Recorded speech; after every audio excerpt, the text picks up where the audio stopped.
Well, during increasingly contentious times, the Mediation Center of the Coastal Empire can take a larger role in helping resolve conflict in the community. Lee Robbins is a professional mediator. He is here this morning with some mediation tips, as well as information on how to volunteer at the Mediation Center. Good morning, how are you? Good morning, Tim. I'm great. The Mediation Center does such great work in the community. We often see the peer program with the kids, but really it's for all ages, all conflict, all parts of our community. That's right. We help everyone in our community resolve conflict in any way that we can. So, I mean, there are obviously ways to do that that are better than others. Maybe if you can just share the best approach if you are in a situation that you feel needs mediation, somebody else to kind of barter between the two parts, just what's the best way to approach that? So the best way to approach conflict, the first thing is you want to be calm. And I always try to make the distinction, right? It's one thing to be calm than to tell somebody to be calm. And then we want to, mediators, we have certain skills, listening skills, so we always take pauses.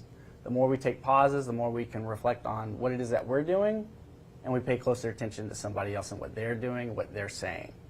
And then that allows us to listen with intention, and then to ask the right questions to move the conversation forward. So we try to build an agreement.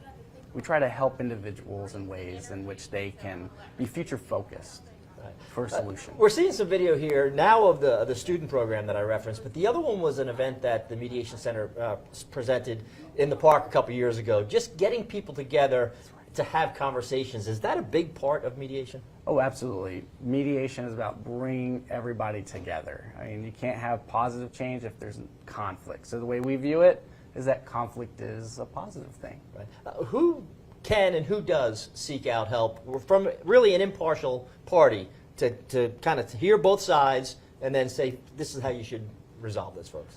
Oh, everyone. We do a lot of court-ordered mediations, and we also do community work, so community mediations. Individuals that don't want to go through the court system, they may reach out to the Mediation Center and say, hey, I've got a dispute with my neighbor. Can we come and use a mediator, a volunteer mediator, to get this resolved?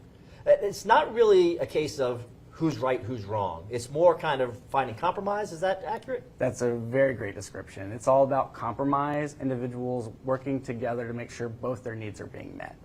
I'm sure there's a lot of ways, and you have to find a lot of ways to resolve conflict. There are several tips out there, though. I was wondering if you might take a look at some of these and see how you use these at the Mediation Center. Absolutely. We had a list of them that we saw online.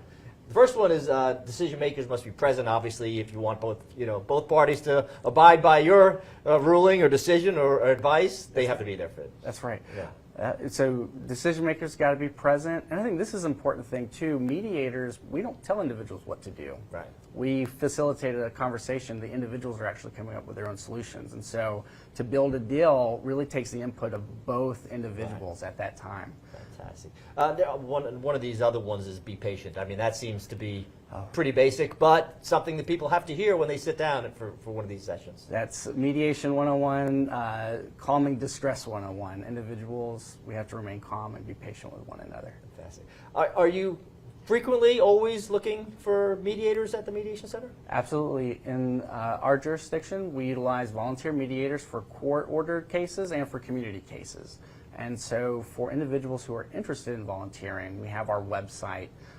There's some training required. We train individuals to use the process, so they can go to our website at mediationsavannah.com, and they'll see Get Involved, Get Started, and they'll see a list of our trainings on the website. I'm sure there are some skills that make people better at this job.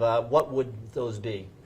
Listening skills and communication. Mediators do a lot of listening, and we ask a lot of questions. So if you're good at both of those, you'll be a great mediator. Right. We mentioned contentious times. It seems like everybody's a little bit angrier these days. When a situation is like that, do you kind of need somebody else to sit in and say, hey, you're not that far apart on this whole thing. Maybe just see each other's side a little bit. That's right. Having a neutral third party, someone that's not going to take sides, goes a long way in helping individuals really think through the options that they have to get something resolved.